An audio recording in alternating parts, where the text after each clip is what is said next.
Ladies and gentlemen, boys and girls, it's time to Nerd Fight!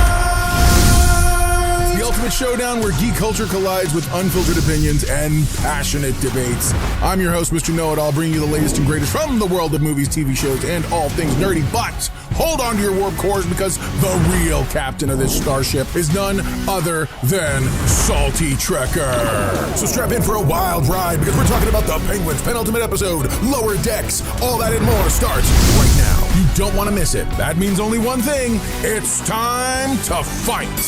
Nerd Fights. What's up, everybody? Welcome to Nerd Fights. I am Mr. Know-It-All, joined, of course, as always, with Salty Trekker, the guy who really runs this entire ship. He just gives me permission to run crazy and make me think I do something. But how are you, sir? Good. Although I do want to say this right off the bat. So the only political thing I'm going to say is we're not going to talk about politics. This is, like the intro says, TV, movies, all things nerdy. We're not talking about... We gotta have a peaceful place, man. Yeah, we're not talking about the election. We're not talking about whether the world is doomed or the world is saved. You suck, bro. Yeah.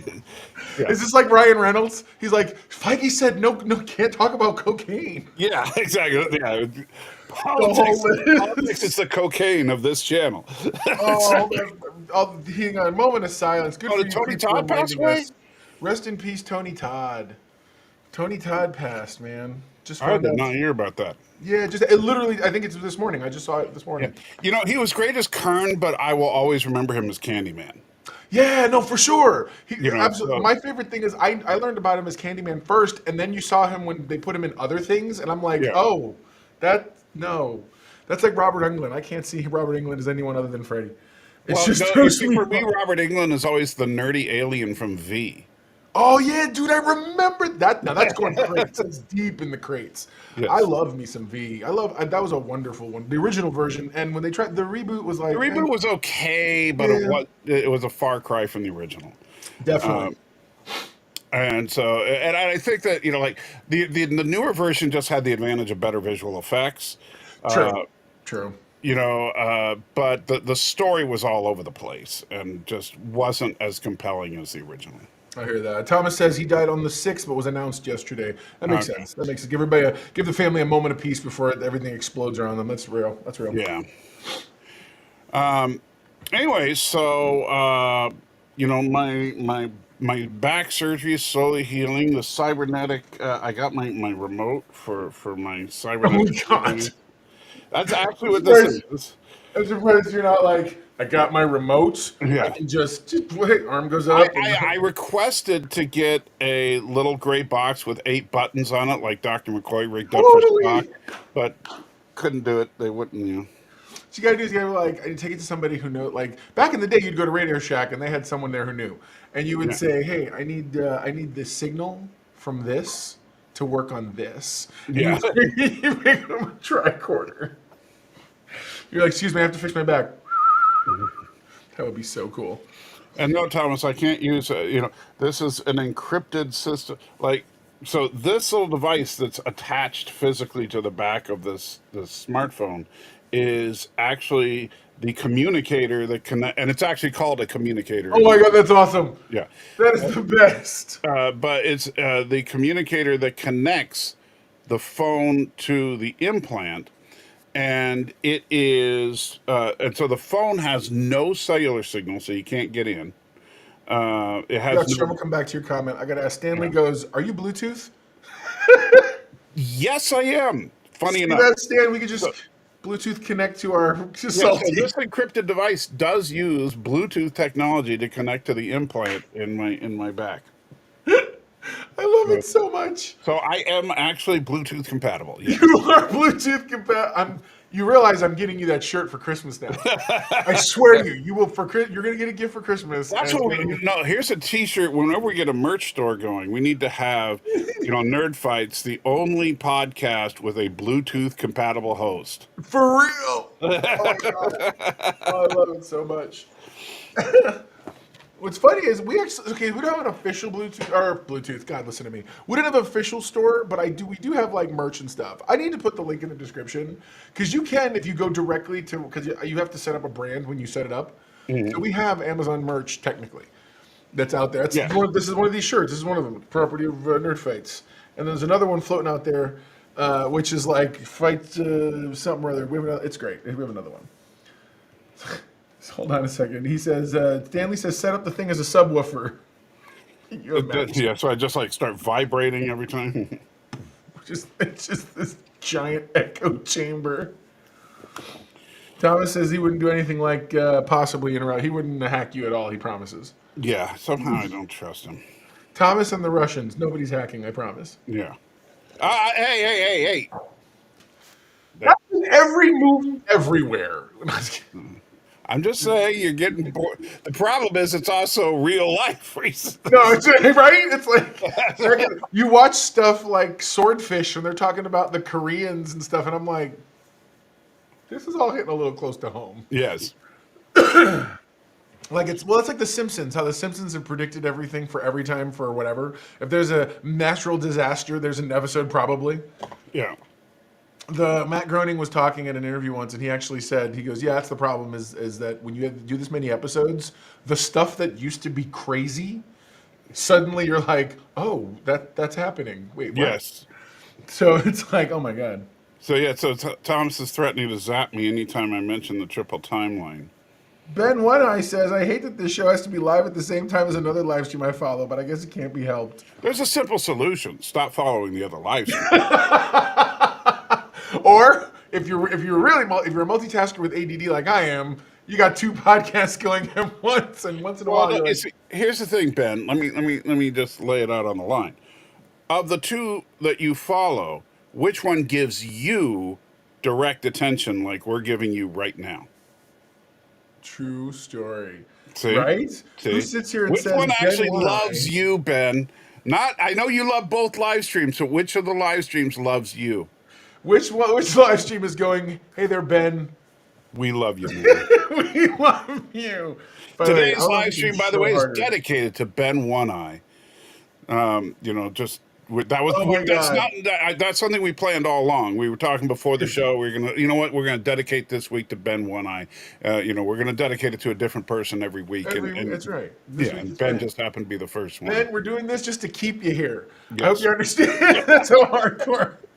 Meanwhile, Ben's watching the other live stream. He has no idea we've been talking about it for the last 5 minutes. Ben, Yuckster Thorson says, got an idea for merchandise. How about Nerd Fight underwear? You get to get both of the faces of Salty and Mr. Know-It-All.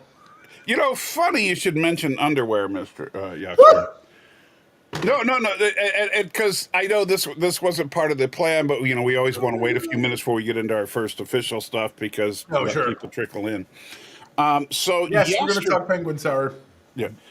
So yesterday, the wife and I, as you know, we usually go to see a movie on Fridays, and yesterday we went to see Heretic. Oh, right. Okay, I heard that was good. And I'll tell you, one of the things I complain about a lot is that Christians are almost universally poorly represented in movies, right? We actually just had this conversation. Yeah. They're psychos, they're crazy, they're stupid, whatever. Now, they didn't do that in this, and it's interesting because the two main characters are actually members of the Church of Jesus Christ of Latter-day Saints, right? The Mormons. Is this mentioned by name? Yes, mentioned by name many times. In fact, Mormon theology plays deep into this movie. Interesting, okay. But not just Mormon theology. They have discussions about general Christian theology, Jewish theology, Islamic theology, and then the various pagan religions. That's the core of this movie, is about, is there a true religion? That's like, that's the main, this villain, without getting too deep into spoilers, unless, we don't care about spoilers, but this villain, his motivation is exploration of theological truth. So Stanley asks, is most of the movie basically just a religious debate? No, but a good chunk there's a good chunk of religious debate in the movie, but the movie's not just a religious debate. So it's also a psycho. Okay, so here's my question. Is that trappings, or do you think the movie actually is trying to say something? A good example, the Saw movies in the beginning actually were trying to say something about Yes, I culture. think this movie was trying to say something. I do Okay, think it fell a little short. got it. From and this is where like I mentioned this to you in a text, but I'll tell you guys on the I'm actually kind of excited about this because on the actual exposed channel, the one where I talk about more serious subjects like theology and stuff, I plan on doing a breakdown of every argument from this Oh movie wow, that's cool. once the movie is released on streaming, so I can download it. Right on.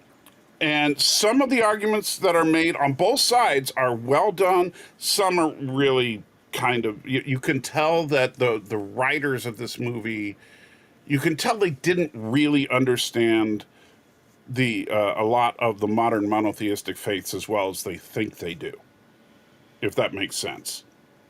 Like they think they understand what Christianity is, but they kind of don't, especially when it comes to Christianity's relationship with Judaism and Islam. And Creep, I will absolutely. I think it's a good idea. Monster Hunter is not bad. I enjoyed it for what it is. I enjoyed it the same way I enjoyed the original. I say original, the '90s Fantastic Four movies. It's fun. Check out. Don't try to think too hard about it, and I've you never have a seen good time. what's Monster Hunter. If it's the one I'm thinking of, it's the one with Mia Jovovich, where It's based on a video game, and she goes to another universe where she encounters these like giant monster things, and there are humanoids that are there who have been fighting them for however long, and they end up getting sucked into our world, and it ends with them facing like dragons and monsters in present time. It's actually not a bad movie. And See, there, I may very well have spoiled it for you, Creep. You don't have to finish watching it now. Ben says the other live stream only loves me if I give them money. So that means the other live stream thinks you're a whore. Welcome to the show, everybody. Right Yeah. here. Here we go.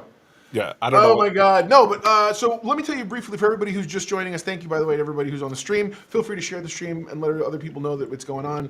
But we start the show every week. We talk a little bit about some things Salty's watched, some things I'm into, obviously, as you've seen. But then we get into some of the bigger topics happening. I know that where we saw the penultimate episode for The Penguin last Sunday, and moving into this coming week as well, we also got to see Lower Decks. So those two are our big topics. But then toward the end of the show, we're going to open it up and just kind of an open mic Saturday. Right.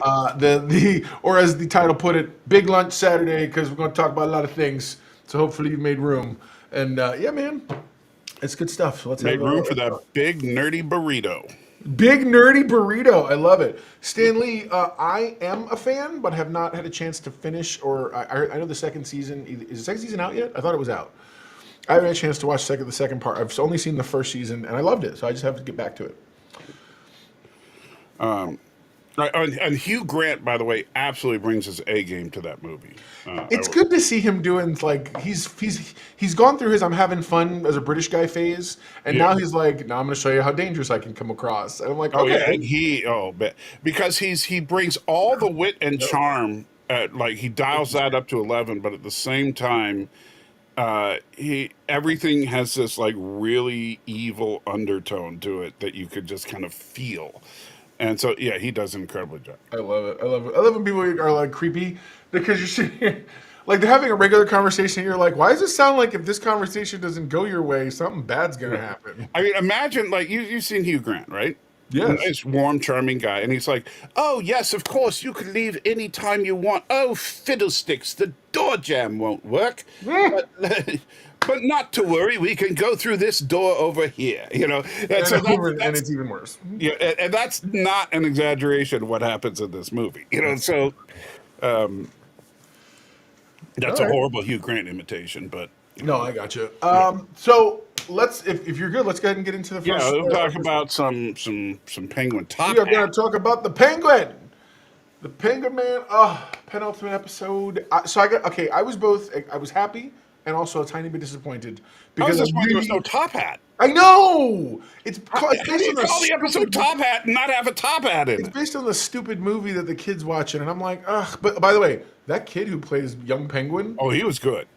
he was so creepy good. I was like, whoa. That kid deserves an Emmy, a special category Emmy for best child performance. Dude, he does such a good job. And Yeah. came in, stole the show. And the lady who plays his mom is channeling the other actress so great. Yes. Like, I was blown away.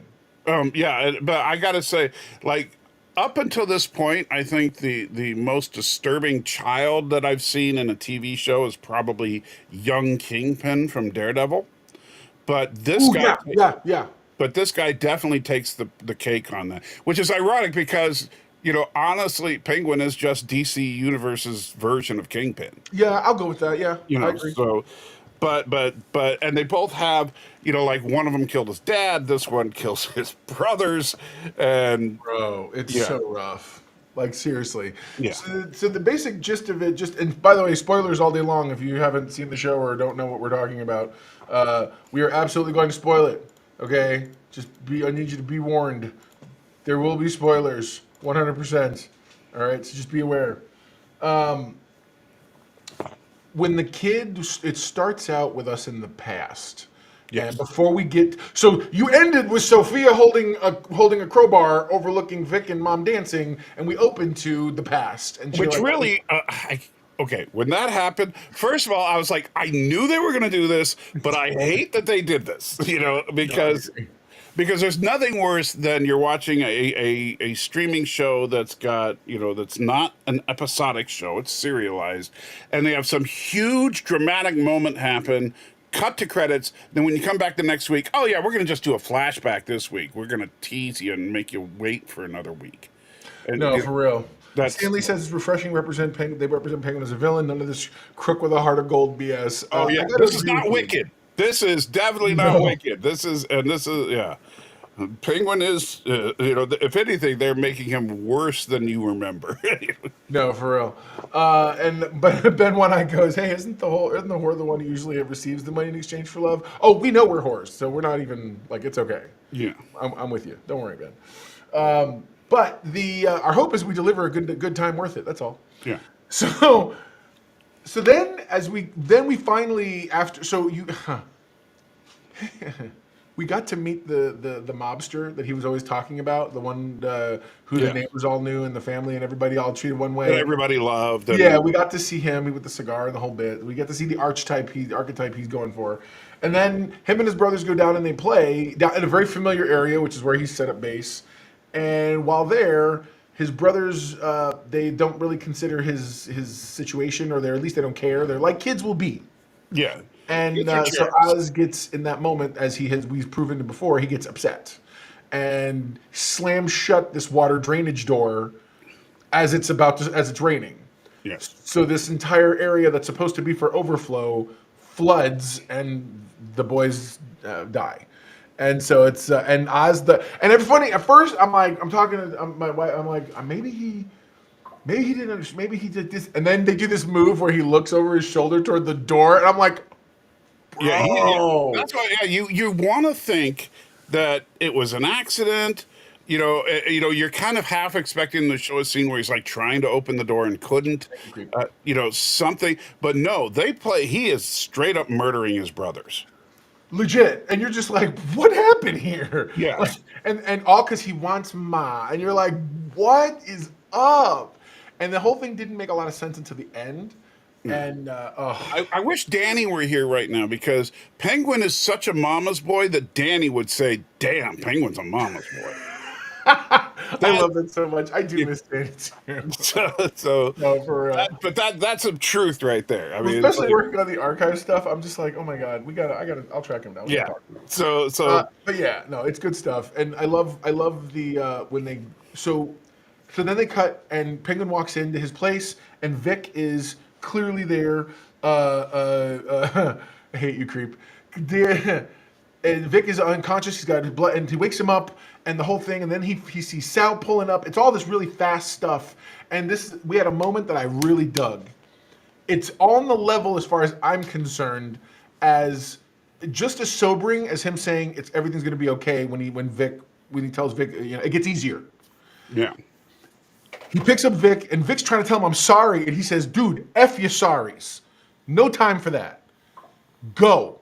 Tell everybody on the list, get me an army. And he kicks him out and I'm like, do you realize the level of trust that in that one moment, he's like, we'll deal with you letting Ma get in trouble later. Nobody has time for that right now. Go. Like, you're the only connection I got to telling people what's going down. Get out, go do that. And I'm just like, oh, Well, I think it's so Vic, real. Yeah, it comes across. Vic is the one man that Oz actually trusts. Yeah. You Yes. know, Absolutely. and so which is going to probably end up kicking him in the butt when Vic becomes Robin. But Oh, I love it. Sarah says Colin Farrell making the OGs, Burgess Meredith and Danny DeVito proud. I absolutely think so. yeah, This iterate not because he's doing what they're, but like each of these people has brought something to the character that is so unique and so seminal. This yeah, version will stand right along those pillars.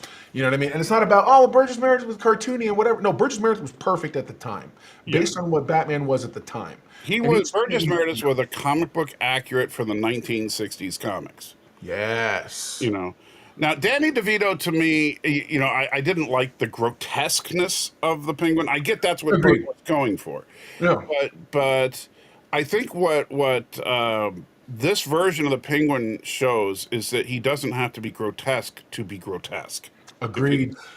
Stanley says, I think the heart attack was a bit silly. He's talking about when Salvatore and Penguin were in the middle of a fight, and all of a sudden Salvatore backs up and falls over. What did you think of that? Okay, so it didn't bother me actually, Stan, because you see, notice that Penguin then turns around and throws Salvador out out the little trolley car they were in and shows everybody how he beat him.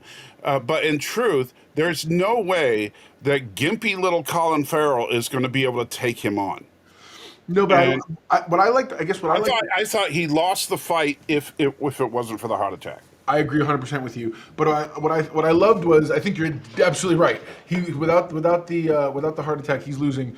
But I feel like the fact that he got angry and he got Yeah, so because he felt robbed out of the victory. yes, That he and he never was would have so had. mad.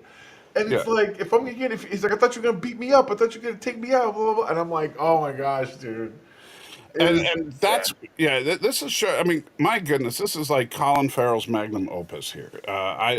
He is doing. it really is. I mean, I've liked Colin Farrell in a lot of things, but never have I been so involved in a Colin Farrell character like I am in this show. Yeah, agreed. And I loved Sugar. I refuse to spoil it. Go see Sugar on Apple TV if you haven't seen it yet. He's amazing in it, and it's got a twist that'll knock your socks off. Yeah. I mean, I actually like Colin Farrell in Total Recall, as bad as that movie was compared to. I actually did too. Yeah. I like. Tangentially, he felt like he was an extension of the character from what's the one with the Tom Cruise one where he plays a detective? Minority Report. Yeah, I don't know. I just like the way his Oh character. yeah, he was really good in Minority Report He too. was wonderful in that. That's yeah. the first time I ever saw him. Creep says, was it a Fred Sanford heart attack? Creep, as a matter of fact, it absolutely was. He like backed up and he's like, "Ugh." Yeah, this is the big one. This is for real, and fell over. And that's what I got mad about. Can you imagine? Well, his Oh, wife my did God. just die. I mean, so he was like, "I'm coming, Elizabeth." This is a great question. Stan asks, why do the pretty people always have to slum it to get accolades? I actually would let me see if I can get that first, because I do want your opinion, Salty. I feel like it's got to do with the fact that when you're your Brad Pitts, your Angelina Jolie's when they were younger, they traded at first on the physical appearance, and then hopefully that lets you in to see their talent. Same thing with DiCaprio. And then over time, you see that character constantly. You see the pretty face, the pretty guy, whatever, to the point that they're like, I want to do more. I want to show I'm a real actor. So then they have to, that's how you get the dirty, gritty, grungy versions. And that's the stuff that makes the Academy go, oh, so you are more than a pretty face that can read lines well. Got it. And that's, I think, that plays into a lot of it. And I'll say this: one word, precious. Sure. That actress, she was absolutely phenomenal in that film. And did she become a big celebrity? No. Why? Because Hollywood wants to have a pretty person on the red carpet. It doesn't, whatever the person looks like on camera, they want a pretty person on the red carpet. If the actor is not a pretty person, then people aren't going to want to be that person. Like, nobody wants to look like the Penguin, but people wouldn't mind looking like Colin Farrell. Agreed. I agree with that all day. And so I think that's honestly it's superficial, it's cheap and all that, but that's what Hollywood is. Hollywood is the land of superficial. And so while an ugly person, and using the term in quotations, Yeah, no, I know what you mean. but an ugly person can be perfect for a role, but they're not perfect for the studio. No, I And got you. yeah, and so A quick that's little tidbit creep says here Red Fox actually died on set of a heart attack. It was actually on the set of a show, something called The Royal Family, and I didn't know that. his co-stars thought he was doing a bit. That's sad. It totally is. I'm like, I wait. So thank you, creep, for bringing it down. No, Yeah. And we're gonna wrap up the show with that. So no, totally. It's like no, but now the creeps ruined our day. so then okay, so then I want to get into Sophia. We're Yeah. still talking about Penguin. Sophia, she gets into this like she's straight up girl bossing in a hard way, wonderful in a good, the best way. I know it's normally a term used as an epithet, but no, she was like, I loved what she was doing. Yeah. And so then she hears that her niece, the one who survived, is wanting to talk to people. She saw something. Yeah. She goes and visits her, and she basically lies to her face, tries to assure her that she's wrong about what she thinks she saw, and then she notices she's been doing some self-harm on her arm, scratches and stuff. And she asks, why would you, and it dawns on her, why would you do that? These people aren't worth that. And then she decides in that moment, because I listened to the podcast that interviewed the actress before or afterwards. And she says in that moment, she realizes I'm being like everybody else, and I don't care what it costs me. I'm going to tell this little girl the truth. And so she sits her down, she hugs her, and she says to her, she's like, you're not. This is going to confuse you, but your mother, your father, everybody, our whole family, they were all bad people, and they deserved it. And I am happy they're gone. And you're like, what? Yeah. Oh, and so then she ends it with like, you're going to go on. You're going to find a nice family. You're going to live a normal life. And all I could think to myself was, she's going to grow up to be the huntress. That's all there is to it. So I'm like, whatever, man. Well, I think that Sophia, yeah, she's grooming her to be the next generation, so to speak. By trying to convince her that, what happened to that family, yeah, it's all good. Because one thing that Sophia and Oz have in common is they have no regard for human life. No, everything is expendable. Everybody is a matter of how do you use them to their own survival and their own part. Yeah. I agree. I absolutely agree. Giving Dent the acid splash. Oh, because Harvey Dent. Maroney Two-Face. did he do the acid in? Yeah, he's on trial, and Yeah. he's standing, and he's the one that's being put on the set. Sorry, my I think Batman it was just lore is- Maroni. Was it? Was it actually? I guess it was Salvatore Maroni. At least it wasn't I knew it wasn't. Well, it's whatever. Yeah. Well, but you're assuming that they couldn't do that in a flashback. Agreed. You could totally do that in a Like flashback. if in the Batman Part 2 or whatever they end up calling it, let's say they want to bring Two-Face in, they could have a flashback of the trial. Thomas Potts asks, why would anyone live in Gotham? Thomas, I was born in New York, and I no longer live there. And I would ask also the same question, why are people still living there? Okay, I'm from there, and I don't want to go back. So and that's not nearly the cartoonishly bad level that that's like asking why people live in Baltimore or in Detroit. Detroit seems more like Gotham to me, as far as like that's Which a one? city. Detroit. Yeah, I'll go with Detroit's that. really My wife falling said apart. Chicago because she was there when they filmed the Chris Nolan movies, and I was like, no. But I think Stan Lee's nailed it, though. It's because they can't afford to live in Metropolis. That's right. That's right. Who could with all that futuristic buildings and stuff? Yeah. The funny thing is, like, if you look at the Snyderverse, Metropolis and Gotham are like San Francisco and Oakland. Yeah, they're literally twin cities. And that San Francisco was always like, not anymore, but this like beacon of a modern city on the bay. And then literally right across the bridge is Oakland, which, back in like the 70s and 80s was an absolute crap hole of a city. It was, Tell me how you really feel. Yeah. That's No, all. I grew up in Northern California, I feel you. and it's like Oakland was a place you did not go after dark, and so. Which the funny thing is that the one thing that Oakland was extremely well known for was Jack London Square, which is where a big theater was. Oh yeah. And so it's like, coincidence that the Waynes were shot at the theater? Totally. Yeah. No, for real. Oh my gosh. Yeah, no, so my whole thing is where do you think the episode's going? Because we know for a fact Sophia decides to get big balls and she blows up because she's decided she's not gonna play their game. Their game is revenge, kill, revenge, kill, revenge, kill. She's like, I'm done. We're putting a stop to it. I don't care about this thing anymore. I already got all the other nonsense in check. We'll figure this out. Take him out. And since he blows up the place, he survives. And she calls him up saying, you know where to find us. You know where we're at. Because she remembers the story he told about the night that his mom recovered from the boys' deaths and the party they went to. And that is the creepiest flashback at the end ever. His mom's dancing with him, and she proceeds to look at him and is like, you better make something of yourself because I deserve the best. And I'm like, what? So you see where he gets his psychosis from. Oh, absolutely. She fed that nonsense so hard. I'm like, because he already had an unnatural affection toward his mother, and now it's like, what is going on? Freud would love Oh, all day. Oz. Yeah, all Freud day. would absolutely love Oz. But the so where do I think they're going? Like for the final episode? Yeah. Well, Everybody who's seen it says it's epic. right. Well, obviously we're going to get some kind of final confrontation between Sophia and Oz. But and I hope. Yes, Stanley, very. Yeah. I do. I think that. Honestly, I think that Penguin's mom is a goner.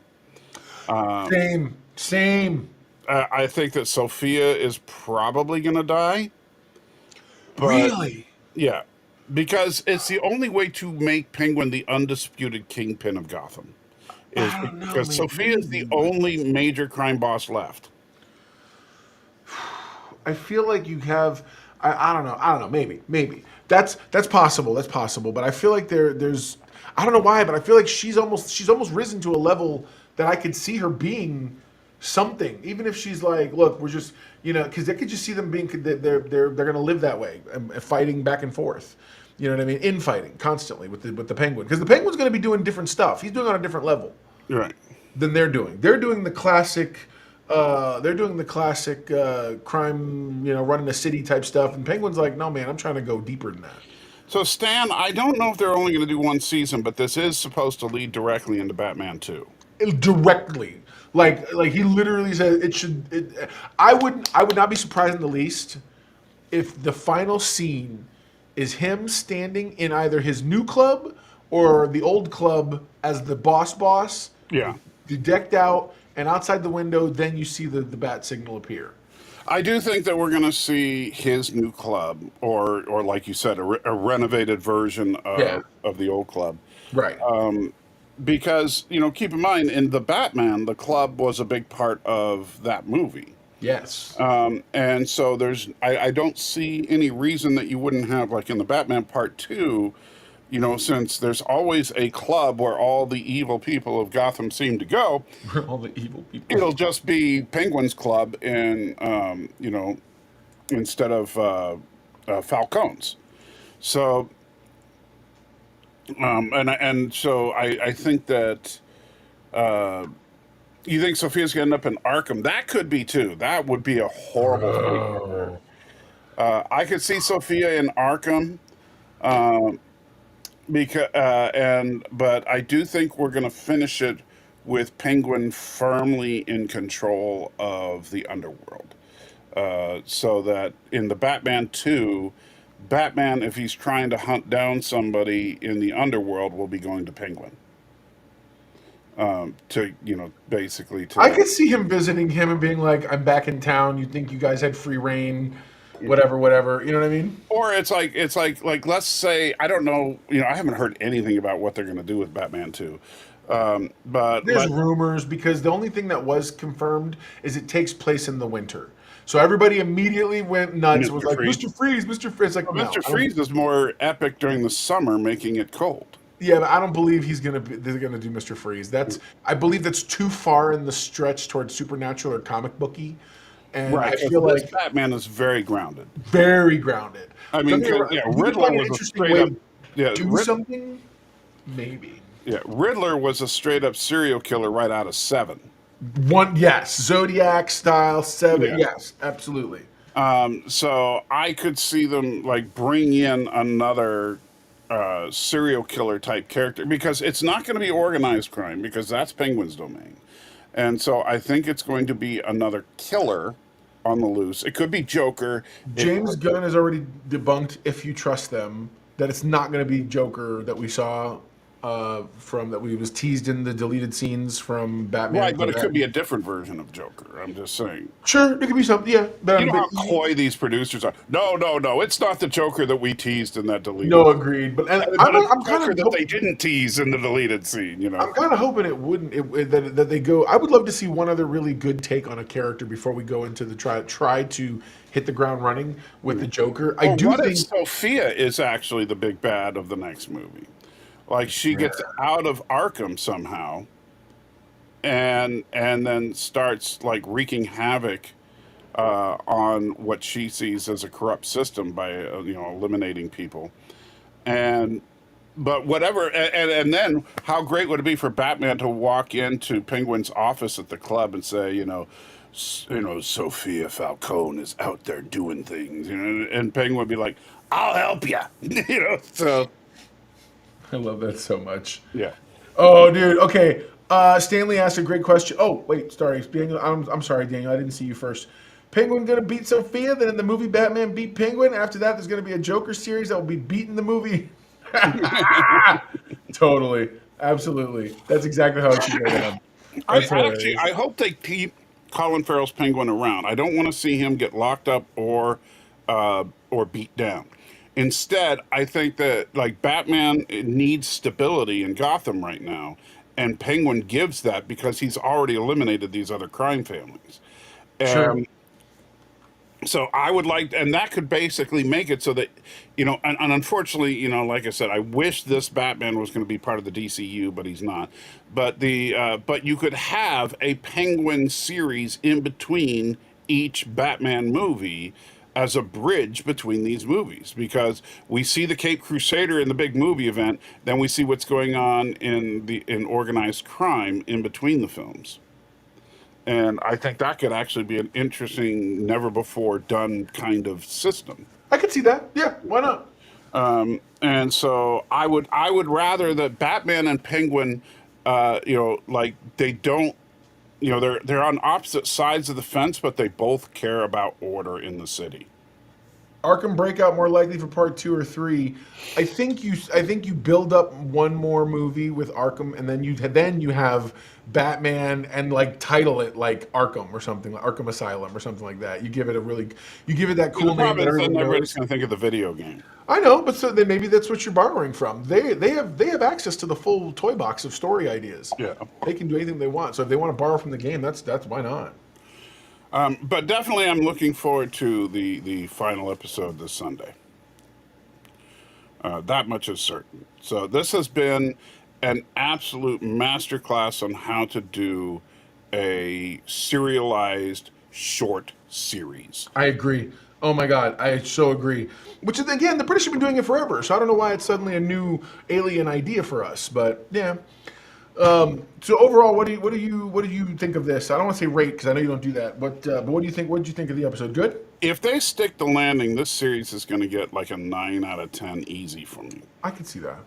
So that's where it's trajectorying for me right now. Is that Fair enough. This is one of the most well put together serialized shows I've ever seen. Right on, man. All right, so then and I agree, 100%. Yeah. All right, let's hit it and start talking Star Trek. Baby. So you went underwater for a second for some reason. Star Trek Lower Decks. Yes. Good Now, still. okay, so I like the Picard opening.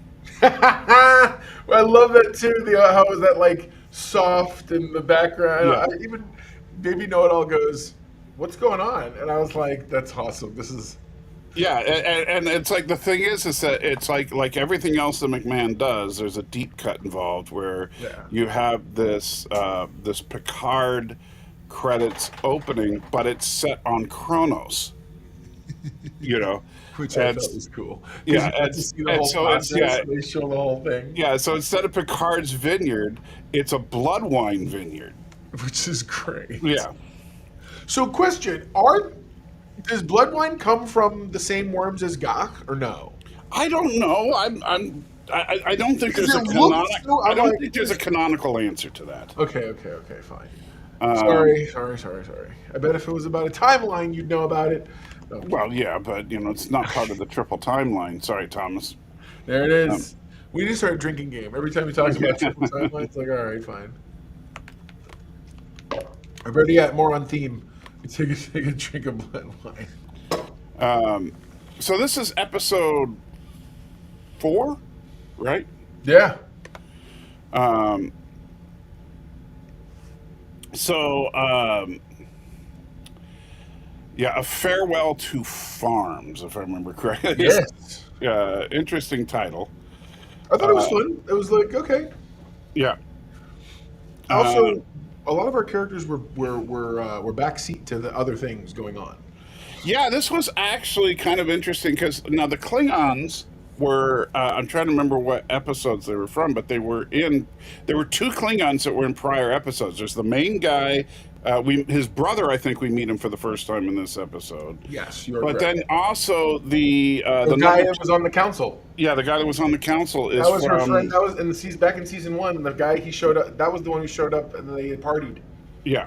She's supposed to go to a delegation, and they partied all night. Yeah. Now, of course, they brought in the pain sticks from the Rite of Ascension. Shame on you. I'm not putting that comment up. Shame on you. For what? No. This,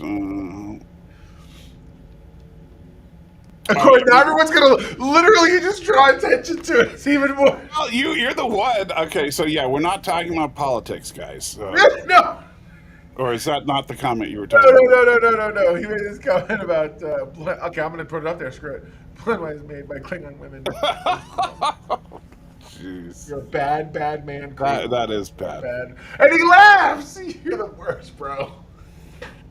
So, Anyway. honestly, okay, so everything having to do with Mariner, Boimler, and the Klingon stuff, I thought was absolute lower decks gold. Sure. The story with Dr. Miglino. Doctor what's his name, and the Miglino. bird food critics, I thought that What Rick and Morty left over was this? yeah, that The I Dr. thought was Miglino stupid. story Oh, made no sense to me. Yeah. Not that it made no sense. I get the story, but it was clearly in a completely different show. yeah. Like it didn't fit anything like what I mean. I get the whole like, well, now I'm proving that my psychiatry is valuable after all, and I'm like, okay, great. So the friends we made are the ones we made along the way. Got it. The reward is that. What? Okay. Yeah. I don't know. I just thought it was weird. Yeah, I didn't care for the B plot, and that's a funny thing that Star Trek really got into, starting with the Next Generation, and just can't let go of the idea that every episode needs an A plot and a B plot. But the thing is, to me, those so years ago, a friend of mine did submit a script to Star Trek, and they were polite enough to send it back with notes. And they said, "Hey, we're not going to use it, but I wanted you to hear some. We figured you went to the trouble, so we're going to read it and hear some thoughts." And one thing it said was, "Your A plot and your B plot feel disjointed." I remember because it stuck with me. They shouldn't exist just to exist. They need to exist. If A is what you got and B is where you're coming, that's where you want to give us context to the theme. You know what I mean? So if the theme is about let's just for as an example, an alien species own racism. then maybe the B plot is about acceptance by two of the kids on the ship about something else. The two They things, need to reflect each other. right? The two things at least shake hands nicely and reinforce the overall. And I go, okay. And so that's always stuck with me as a writing tip. And you're right. The whole time I'm sitting here going, what does this have to do with anything at all? Right, and this is just okay. We have a B plot because the A plot wasn't enough to fill the entire episode. Yeah. Which I think with a little bit more writing, you could have had the A plot fill more of the episode. I agree 100%. A Yeah. plot for more of the episode. You could have had Mariner and what's his nuts in it a little more, Boimler or something. Because right now you have this Boimler's on this weird journey. Well, notice he's got the full mustache going now, and he's working on that beard. Working on that beard. So I mean, I got to give him credit in that every episode his beard has come in a little bit more. Right. So I do like their consistency there. So Have you seen online? Apparently, there's the trailer for this episode had some of the scenes with Boimler in it, and in the trailer, he does not have the beard and mustache. Oh, really? And I'm like that was a spoiler? Somehow, what part of the story are you spoiling that the promo having him with those things? And I guess maybe the idea is people wouldn't recognize that it's him, or I don't know. It was weird. It was very weird. Yeah. But apparently, yeah, those exist. That's out there. If you're looking for like when they first teased this last week, the trailer has Boimler with none of that. So the real question is, how much will his beard be grown in by the end of the season? Oh, okay, I thought you were going to ask, how much did it cost them to Henry Cavill his beard just for the trailer? Yeah, like really. Well, in a cartoon, that's pretty easy. But True, literally, yeah, no, for real. Just turn those layers off. You know what would have been hilarious is if in the trailer they distorted his face to make it look like it was digitally removed. Yeah, no, I can see that. Absolutely, why not? That's so fun. But next week, just to kind of throw a thought out there before we finish all this up. Yes. I will be doing my best to. I think we need to talk about D23. D23 dropped this week. D23 already? It's Brazil. D23 Brazil. There's a D23 Brazil? Apparently, I didn't know, but there is one. Okay. Yeah. And so what do they show? Like, it's all Disney, but everybody has big butts and wears less clothes? Because it's Brazil. I hate you so much. No, but every one of their displays is in Spanish. Yeah. Like people are there taking pictures all over and whatnot online, and you see that all the things are in Spanish. And I'm like, is this different than the D23 that happened? Because I know it hasn't been a year since the last D23. Right. So it's only been a couple of months. So, but yeah, I don't know that there would be any spectacular new information to come out, but we can definitely talk about it. Agreed. They had growing food and eating food is what Stan says is the connection. That's a pretty weak connection. Very weak connection, but I get it, I guess. Ooh, and Arabic, yeah. You should know better than this. Consider your heritage. It's Portuguese, not Spanish, buddy. Yeah, whatever. I don't care. It doesn't matter. We're all kidding me. I thought that's like people saying Mexican is Spanish. It's not. It's Mexican, which is a combination of Indian dialects mixed with Spanish. But nobody cares, so whatever. And and Ben One Eye, who today's show is dedicated to, also corrects you on that. If someone speaks to me in Portuguese, I can follow more or less with them if they just start speaking, because it's very close to a lot of the phrases and terminology and stuff. Sure. And I'm not Brazilian, but I'm Puerto Rican, whatever. And clearly we have thick skin, so whatever. Yeah. One Eye, same difference. Stanley, stop it! That's awesome. So yeah, I always hated that expression. Same difference. What does that even mean? 6 and 1/2 the other. No, because 6 to 1/2 a dozen of the other is saying that two things are the same. But to say it's the same difference is like it's like saying it's the square circle. It doesn't make any sense. I hear you. It's a nonsensical This statement. is the kind of hard-hitting discussions we have here. Yeah. You know, 1 second, because I think there's only one thing appropriate. And Please Arabic. tell us all. Tell us, sir. Tell us about it. Go ahead. Go So, ahead. huh? You were angry about you were getting fired up. So go I'm ahead. fired up because I don't understand what the same difference means. That's all. I don't. Somebody explain it to me. But English is a messed up language. I will give you that. That's all. Totally. Oh my gosh, Yeah. which is you kidding? Yeah. So, but Arabic is a Mexican American. So does that mean that you're an American from Mexico? Isn't that usually what that means? Well, I always hated it's so funny because I was showing this to my wife. She'd never seen it before, but it's so true. Like George Carl was talking about how demeaning it is to call black people African Americans because an Egyptian is an African, but an Egyptian is not black. Right? A South African can be a white racist who could then come over to America, call themselves an African American just to piss off the black people in America. True. 100% true. So, you said nothing false there. Yes. But anyway, and Arabic says, no, I'm Hispanic, born in the USA. Then you are not a Mexican American, my friend. All right. You know what? I don't walk around saying I'm an Irish. I don't walk around saying I'm an Irish American just because my grandparents came over on the boat from Ireland. Still get us to a political discussion of some sort. How did you do that? I didn't. But this is technically true.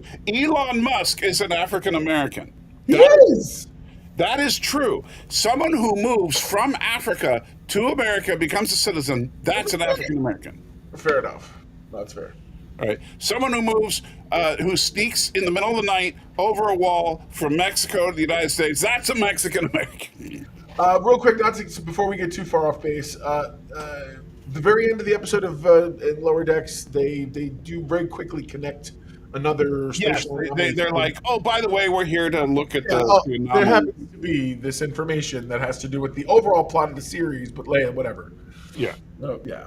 Which, and it's like, and the only thing we get out of it, and someone said they didn't say anything about it. Not true.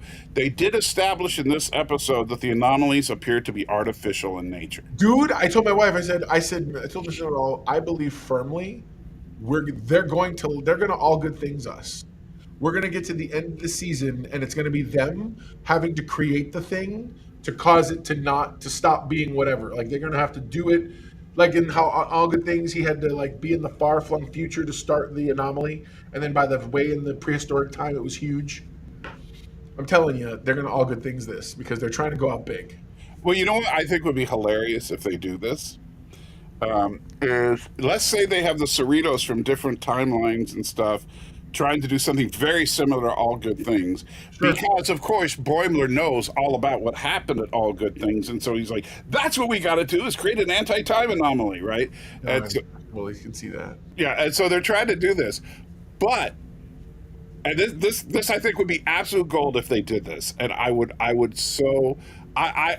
kiss the feet of Mike McMahon if he actually did this, right?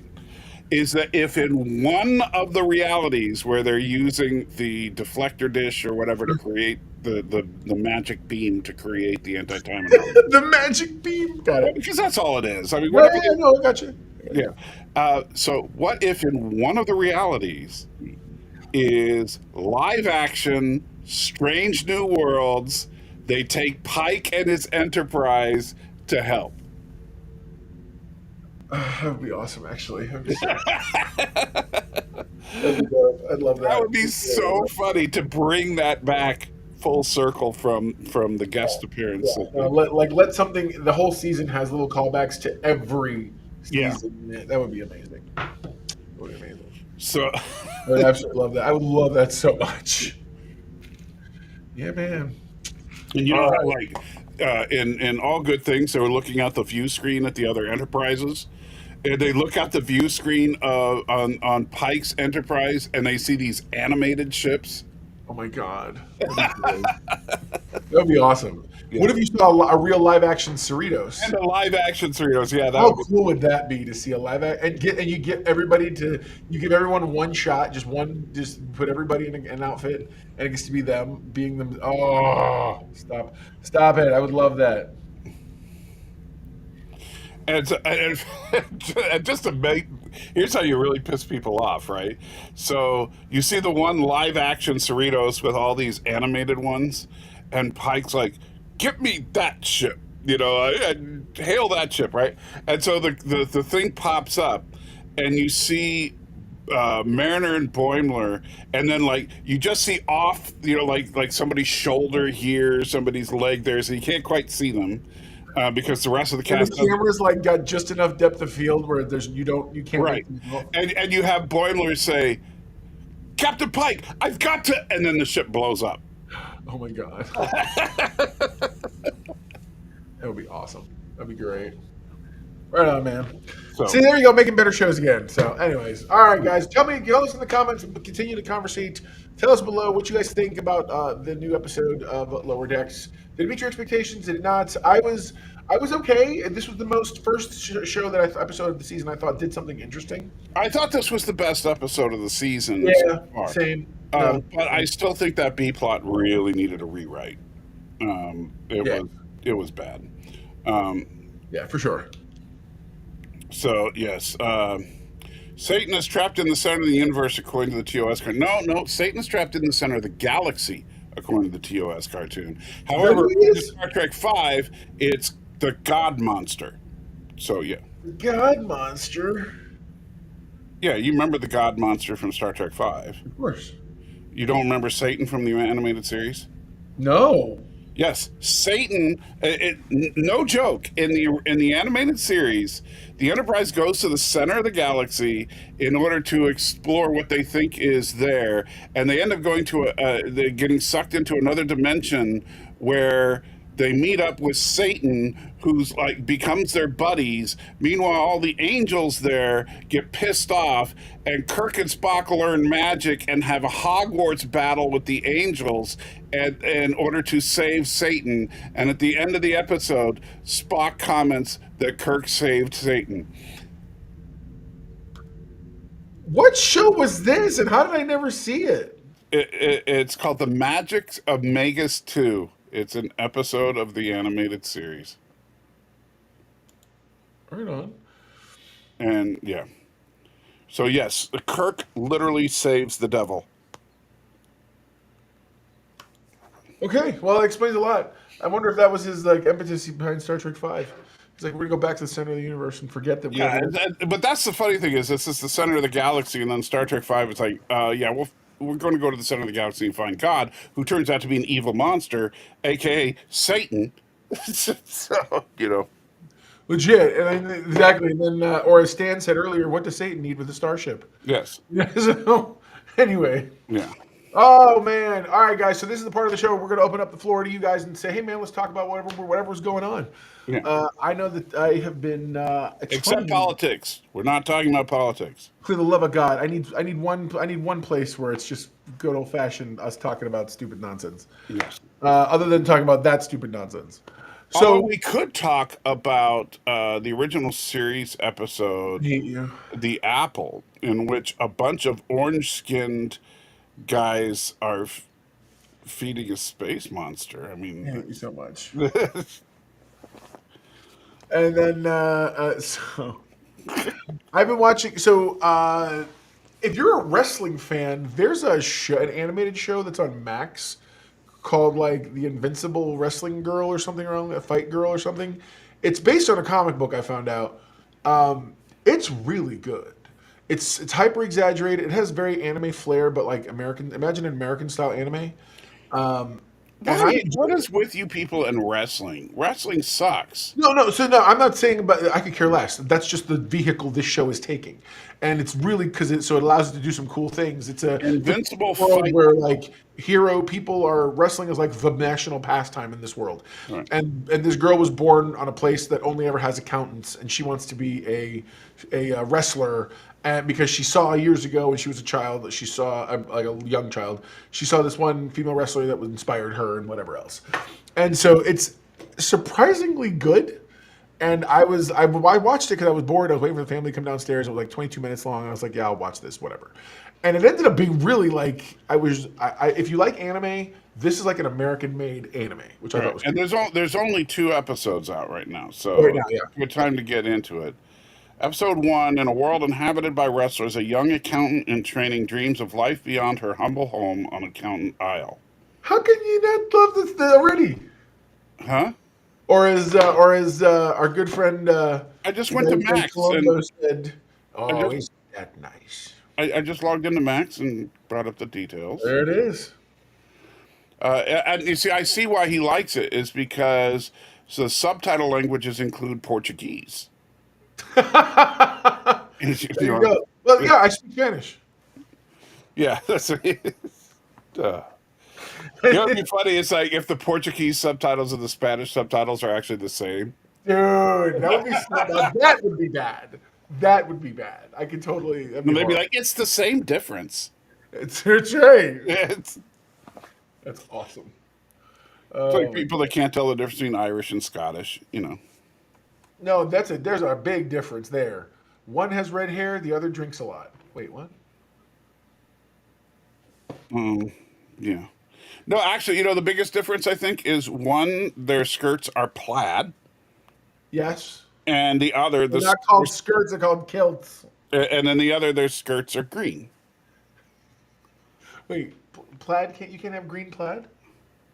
Well, but you can have green plaid, but you also have a solid green print. Okay, fair enough. Yeah. No, actually, you know, the funny thing is that the kilts started in Ireland, not Scotland. This is true. And the Picts, because the Scots are actually, there was a colony of Irish that settled in Scotland, and they thought the Pict women were really hot, so they started like interbreeding with the Picts, and they became the Scots. And the thing is that the leader of this colony was a guy named Scott. His last name was Scott. You're a liar. No, I'm deadly serious, dude. I am Scotch Irish through and through. I know this. And so this is actual true history, is that there was an Irish colony led by a man named, I think it might have been Walter Scott, but I'm not 100% sure. But it was led by a guy whose last name was Scott. Okay. And they merged with the Picts, who were actually the blue painted people that defeated the Roman Empire. Those are the Picts, not the Scots. And then, you don't know about that? I'm listening. Okay. I'm There's absorbing all this. yeah. You know, the Picts were the most ferocious warriors the world has ever known. They would literally get high, paint themselves blue, and Let's go. and then charge into battle. That's how I like to do it. yeah. And so the Romans, you know, the Roman Empire was the most fearsome military force of their day, right? Hey, he says I'm Mexican Irish American because my grandfather was Irish. Wow, that's messed up. Okay, things you expected Salty to say in that moment. Not that. Yeah. Not that. But no, check this out. So, you know, the Romans had like this badass military, right? Right. Okay. The Romans were so freaked out by the Picts that they literally built a wall from coast to coast across northern England to keep the Picts out of the empire.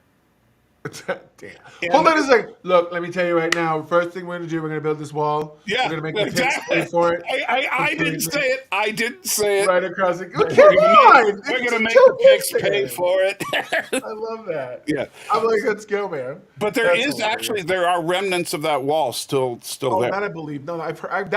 I've heard like Yeah. you can follow and you can find whole stretches where it's crumbling, but you can find stretches where it's there still. Yeah, but the wall was because the Romans were scared of these freaky blue drugged out nut jobs that would just charge in with no fear of death.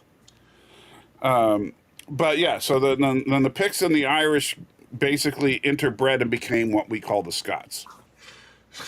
Ben, we used to like you. Stop it. No, hey, I'm in real love quick. with the final season of LD. There it is. Though my good friend Steve Shives stated that he isn't a fan of that show. He prefers TAS.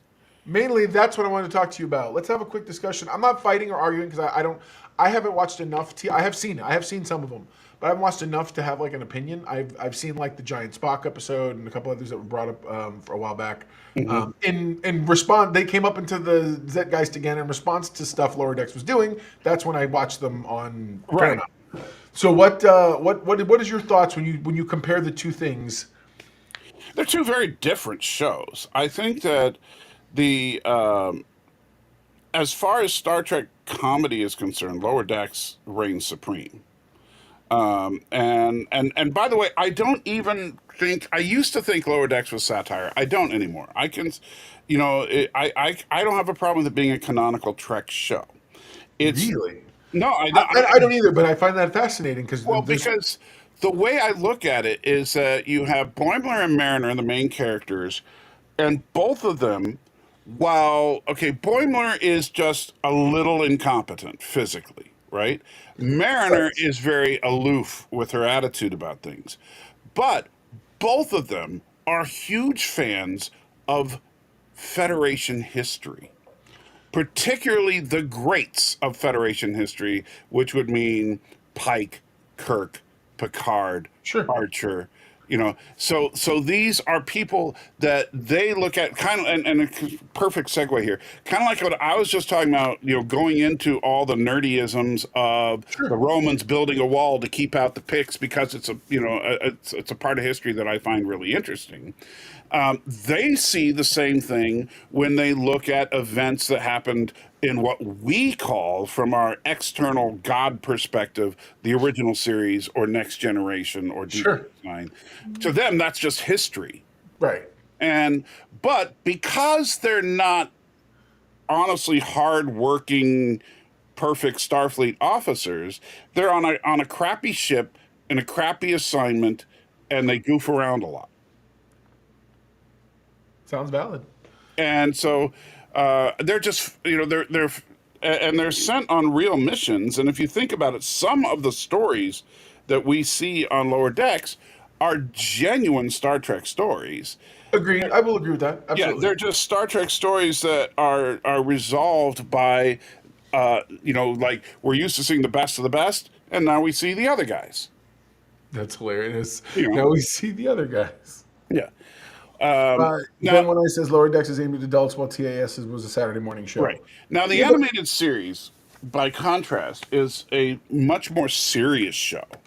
And the animated series is really almost like a fourth season of the original series. And that's how the writers approached it. They approached it as a fourth season that they had more of a budget on because you could draw almost anything. Right. It was half the time, but unlimited budget.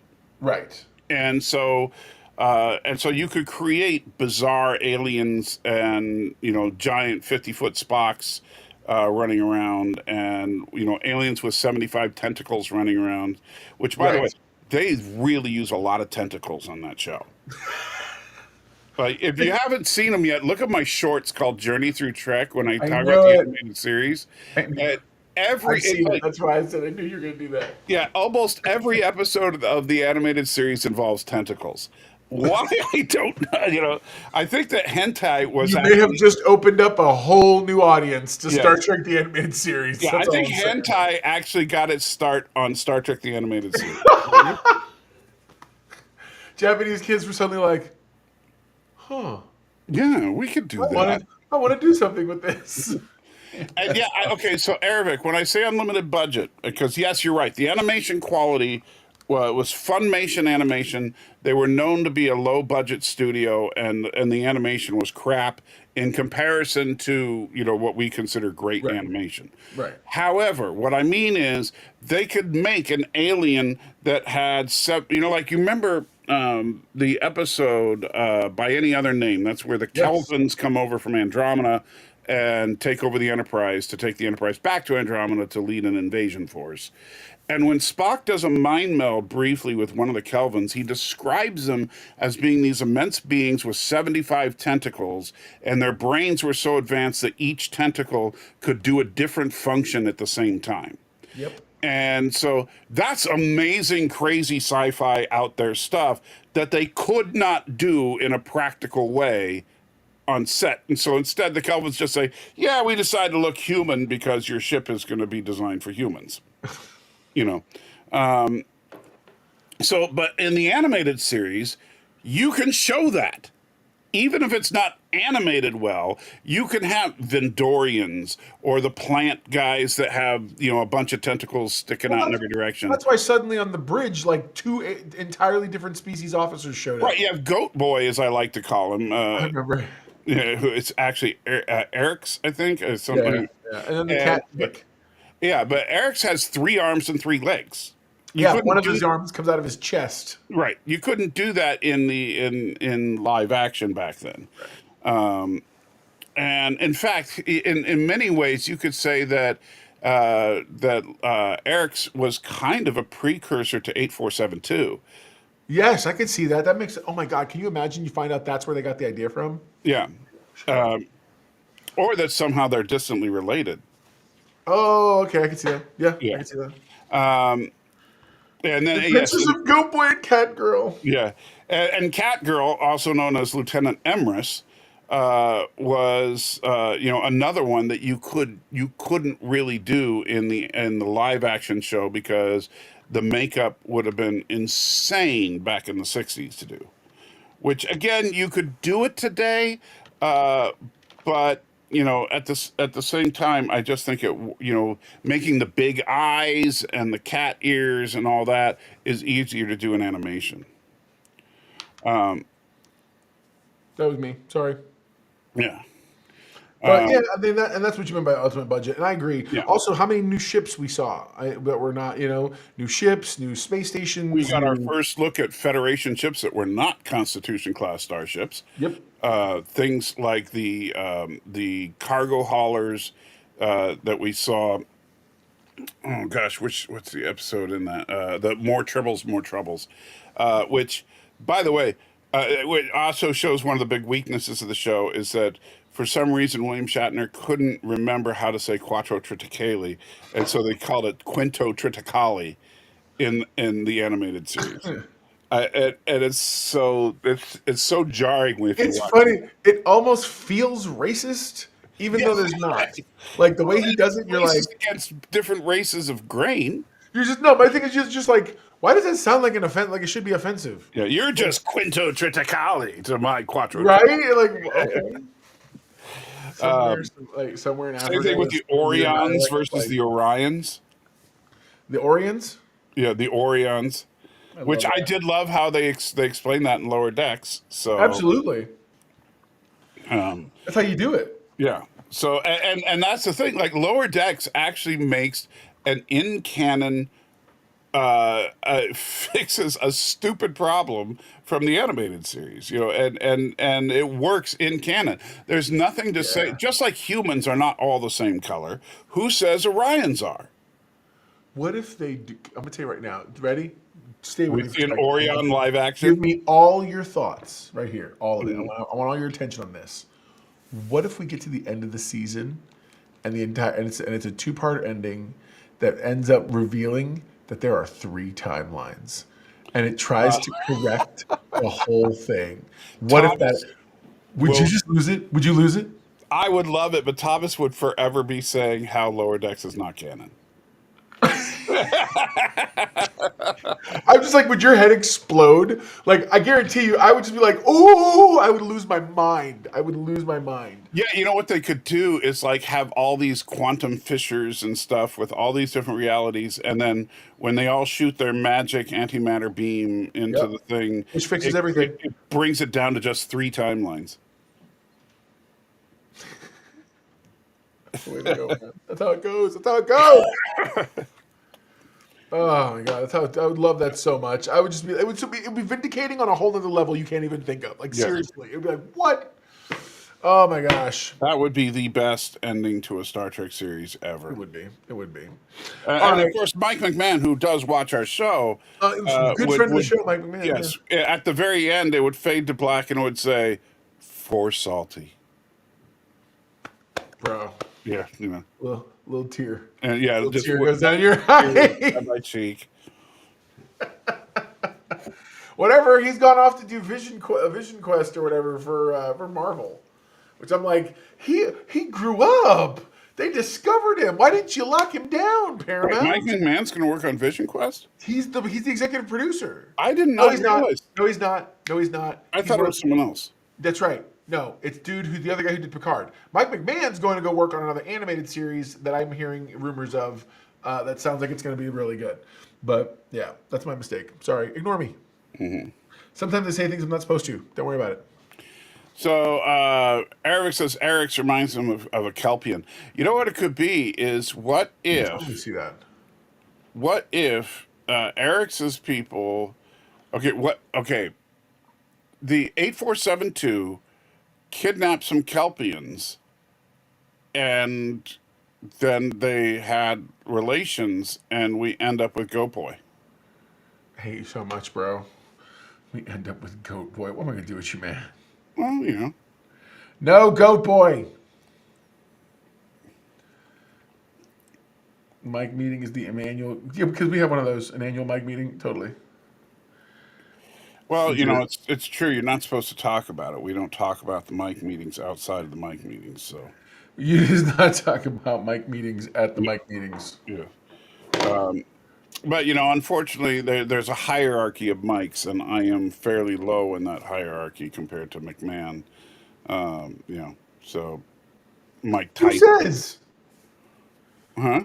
Who says you're only as big as you think you are? The Council of Mics determines that. The Great Council of Mikes. Yes. I love it. The Mike meeting is an annual get together of all mics in the world. I can see that. Yeah, you know, so, you know, because, I mean, let's be real. He knows he's an insider. Yeah, you got Michael Jordan, Michael Caine, Michael Phelps, Michael Bublé, Michael Jackson, Michael Those are J. just the ones Fox, you can Michael think of off the top of Keaton, your head.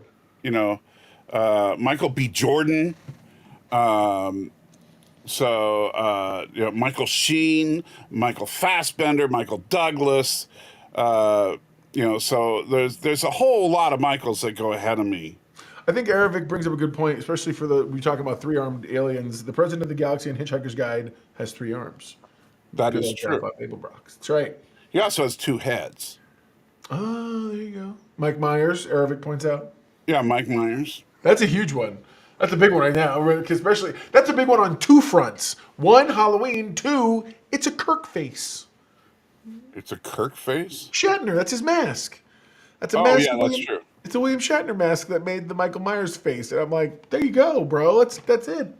Michael Hall, do you remember who that is? Wasn't he who Dexter. Right. Yeah. Which, Michael by the way, Jai have you White? seen they're doing a new Dexter series? Yeah. With like young Dexter. And Michael Hall is not playing Dexter, but he is playing the inner monologue of Dexter. But great. So they're giving us this. We're getting the young Sheldon of Dexter. Yes. Wow, that's great. So, you know, get ready for that. Well, and also, a friend of mine was talking about that. He said, "Well, how are you gonna, why do this?" And I guess you kind of learn a lot from Oh, it. no, Eric, Michael Burnham has been excommunicated from the council. Stop it. No, Kidding me? all She the went into the mics- future and became the leader of the council. Only if she transitioned to be a man. Because it's a requirement that you be a man to be on the council. I don't know this, Michael. It's a sexist policy, but you know, for some reason, it's withheld. What about Michaels from other countries that are pronounced Michel? They're not allowed either. Really? Well, because Michel is the French pronunciation, and the French are inherently inferior. So they have their own little group, and it's just them with the little beanies. No, their group just surrendered to us. Wow. Thank you so much. Fine, you win. Fine. Yeah, exactly. Well, that's what they said. That's what they said. We're like, you can't join our group. They're like, okay. They're like, all right, well, whatever. It's fine. I wasn't trying to. But the so the Council of Mics, that's a real thing, I guess. And by the way, you know, most of the Michaels that you think are dead aren't, because we're all immortal. Like Michael Jackson, not dead. No? No. Nice. It's the problem though is that he does look like a pile of silly putty. Oh my God! Hold on. Stanley just blew my mind. He goes, I think they'll just eliminate the animated universe at the end of the season. Like the lower decks reality will somehow get sacrificed in a multiversal seething or meeting, whatever. Well, they are Tawny Newsome, who plays Beckett, is talking about she's going to be doing a live action Star Trek comedy series. You're muted. I don't know if you know that. Yes, I was talking to my wife off of camera. Thank you though. Oh, okay. So Tawny Newsome, who plays Beckett, is they've already said is working on a But is live. she the same character or not? We don't know, but if she's playing Beckett, it could be that somehow the Lower Decks world gets merged into one of the live action universes. I mean, we already know that they're actually technically the same. It's just that if you drink too much Orion booze, the world appears to be animated. That's hilarious. Maybe Beckett gets off the sauce. It's It's off the sauce. First off, thank you, ye old man, for that expression that we haven't heard in forever. wow. Oh no, Arabic had the much better. It will end up being a holodeck program with Riker and Troy on the Titan, but it's an animated Titan. Or it's a holodeck. See, they should do like a holodeck within a holodeck within a holodeck. And you find out it's actually just the program that Moriarty's running. Yeah, of course they did that in very short treks. Do you remember that? Yes, I did. That was actually pretty funny. I did liked enjoy it. that. Yeah. The very short treks. Look, I like when people can stop trying to take themselves too seriously, and I love Star Trek, and I want serious Star Trek, but at the same time, I want I serious Star Trek. well, no, I'm saying I like Strange New Worlds a lot, I do. Same. and I like the original series, ITNG, Deep Space Nine, Enterprise, sometimes Voyager, and the uh, but that doesn't mean that Star Trek is my life, and Is so that your jam? huh? It's not your jam? It is my jam, but it's not my life. Fair enough. And I think that people that take it too seriously and can't poke fun at the things that are obviously wrong with Star Trek Sure. need to take a pill. And so the very Need short to take a pill. I like what the very short treks did. I like what Lower Decks has done in taking some of the wind out of the sails. Yeah, I think I can see that. Yeah, that makes sense. And again, I've never seen it as disrespectful. There's people out there who do think it's full on. You're there are people. And by the way, one of the I don't understand how you can. Why is it offensive? Is it? And why would people think it doesn't translate into that medium? Well, because of the model that the TAS gave us. I don't understand. It makes it. I, Right. that's one of those things that when I begin to hear that argument, I sit here and I say, well, what do we? Why? It really just and usually the response is something along the lines of, oh, we're too lazy and people generic, vague thing, and I'm like, wait, but sounds like these are subjective opinion problems, which I'm down for, but just own that it's your opinion. Well, I don't have a reason. It's just my preference. Okay, cool. I'll respect that. It's when people go overboard where it's like it's objectively bad, and you're like, wait, what? And the problem is that if you want, there's nothing about Lower Decks that you can't find elements of in other Star Trek shows. You Agreed. know, I'm sorry, you think Lower Decks is silly and stupid and all that. It's like, okay, fine. Then do me a favor, watch back to back The Trouble with Tribbles, The Way to Eden, and The Children Shall Lead. And then, by the way, let's go to the animated series where Satan was at the center of the galaxy. And then let's skip forward to TNG and some of the silliness that happened there. Let's True. go. Let's go to when Quark was surgically altered to be a woman, and I mean there are stupid, silly things in every Star Trek series. It's just that Lower Decks focuses on it,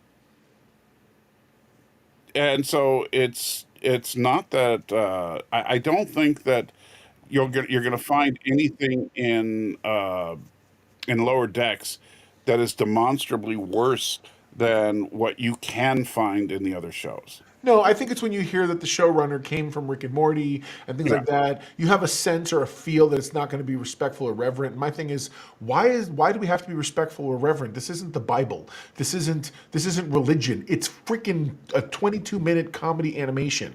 Right. But And even frankly, so, I they're think it making the is. jokes we make as fans all the time. Right, and I think it actually is. Yeah, it by the way, Worf's love of prune juice is a running gag that's been going for decades. Amazingly, yeah. I You saw know, that. Because it's a it's warrior's stupid. drink. It was stupid from the beginning, and it's still stupid. But even in Picard, he was drinking prune juice. Yes, he was. You know, so. But yeah, I think. But the thing is, I think that Lower Decks, and this is where I get kind of a little feisty with some of the people that hate the show, is that I think that Lower Decks is very respectful of the source material I agree. because you see things like the fact that they took the time to like when was the last time you saw a Vendorian? You know, sorry, it was the 1970s, and the animated series is the only time they've ever been seen before. Yeah. We get the correction of the Orions. We get all these deep cut things that only a true diehard fan would even stop to recognize. Remotely understand. Yeah, agreed. Like, I'm trying to remember, there was a deep cut from this last episode. Planet X says Lower Decks is so good because it's both funny and respectful of canon lore at the same time, and also obviously written by actual Star Trek fans. Here, Yeah. here, Planet X. Agreed. And that's kind of why, where I was comparing, and I know some people hate that I do this, but like when I was comparing it to Spaceballs, in that Spaceballs, while don't get me wrong, Spaceballs is funny and all that in its moments, but Spaceballs was not clearly written by people who love Star Wars. It was written by comedy writers, and don't get me wrong, obviously Mike McMahon and his team are comedy writers, but they're comedy writers that love Star Trek. Ben One points out, we got Locarno back, bro. Yeah. Like, come on. I'm with you, by the way. Like, it's And like, by the way, the fact that Locarno is sitting there giving his ultimatum, and what do we get? We get Boimler and Rutherford arguing about whether he looks like Tom Paris. he sort of looks exactly like him. I don't see it, man. I don't see I it. love that. I love that Yeah. so much. Okey Oh, dokey. Strange New Worlds resurrecting the Gorn. Yeah, no kidding. Yeah, and the fun, people get pissed off because, well, the Gorn don't look exactly like they did in the original series. So you want a guy in a paper mache suit? Is that what you want? Vulcans don't look like they did in the original series either. We've got better Klingons at making don't look like pointy- they looked in the original series. No, they were using like theatrical Lord of the Rings ears type thing, like elf ears, when they came up with that. So whatever. So yeah, I mean, Klingons went from guys with greasy Mexican makeup, and just to not to sound like I'm stereotyping, that's what they were trying to do, and is to make them just look To make them look like what they was some. yeah, and so they went from that to looking quite alien when we saw Star Trek: The Motion Picture with zero explanation.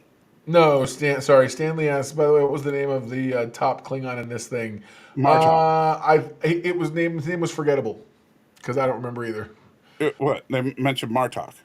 No, that's one. He wasn't the head guy though. As far as the guy on that little council. Yeah. Oh, now I remember the deep cut that I was thinking of. Go for it. Was I think it was no, it wasn't Boyd. It was one of the other guys. They mentioned Kalis. Yes. And then, but here's the deepest deep cut of all the deep cuts ever. You ready for this? Go for He it. said, the original one, the one that could do impressions. I love that. And at first, I was like, huh? And then I remembered, help me, Spock. Help me, Spock. Because the Kalis on the original series did perfect impressions of Lincoln and Surak. Yep. No, but I did 2 impressions. Oh my god. I love that so much. That's how deep the deep cuts go on Lower Decks. Yeah. No, that's And, real. That's real. the fact that I had to stop and think about it, and I'm a huge fan of the original series, Yeah. that's awesome. But yeah, Lower Decks is probably one of the most reverent Star Trek shows there is. They just are funny while doing it. But that's sorry. The most popular Star Trek film, Star Trek 4, the comedy one. Star Trek 4. I love Star Trek 4. Yeah, that's because you're not a real Star Trek fan. Whatever, lies. That was Real awesome. Star Trek fans like Star Trek 2. I love Star Trek 2 also. I didn't say it was my favorite. I said I loved it. Yeah. Which, by the way, is interestingly enough, Gene Roddenberry hated Star Trek 2. Really? Oh, famously. Why? He hated Star Trek 2 and Star Trek 4 because they depicted Starfleet as the military. How did Star Trek 4 show as the military? Or not Star Trek 4, Star Trek 6, I mean. Oh, 6, okay. 2 and 6, which are the That's two Nicholas stupid. Meyer. They were the closest thing to them. There was no armed military for hold on. Military for who? For the Federation, of course. Starfleet is the military arm. No, Starfleet is like Greenpeace, because Greenpeace has nuclear missiles on all of their boats. No kidding. The whale ship was supposed to be a probe. Was it? Yeah. Well, they call it a probe. But that's only because a signal was being sent. But a probe is simply anything that goes into an unexplored area, So, remember, if you look at episodes like the Immunity Syndrome, when the Enterprise goes into the hole in space, which laughably, Star Trek The Next Generation sees the exact same hole in space, and Data says there's no record of anything like this ever. Which I always love that. But because they even call it a hole in space in TNG, which is what they called it in the Immunity Syndrome. But anyway, Kirk even says they're going to probe into this area. So the Enterprise itself is a probe at that point. Yeah, I can see that. That makes sense. Yeah. So probe is a term that is actually more of an action than it is a definitive object. They do have probes that they use, but probe is also something you do. Stanley asked, but there's never any discussion of who sent it. There was a book. Yeah, but canonically, there's nothing. No, but unless otherwise stated, you live with what the information you have is. So to answer the question, there's the answer that exists in a book. It's just a planet populated by humpback whales. And it's what's her name? The character of Savick is actually on the mission she gets sent off on a mission to follow the back and see if they can track where it came from. I still like the idea that it's a planet populated by humpback whales. You get there, it's just, I was just trying to place a collect call. My back, it's killing me. So that's all. That's what almost every whale song translates to. My back, somebody get these barnacles off me. That's awesome. But yeah, honestly, the whale probe was just the worst MacGuffin. I mean, it was just they took a big cylinder, painted it black, and threw it on screen. It's like, really? That's your design? Okay. And why? No, they don't have to be super evolved, Stan, because the humpback whales on Earth are just colonists from the humpback whale planet. They're not. You think they were trying to contact their colonists? Why else would they be communicating with them? Because they found the only species that speaks their language. Why would another species speak their language at all? Because maybe they're Aquaman people who speak underwater. I don't know. Neither Aquaman people who speak underwater. Because remember where they had to filter the signal so it was underwater for it to make sense? Yeah, which made no sense. But yeah. Why? Because whale song. That was the premise of one of the Harry Potter movies when they found.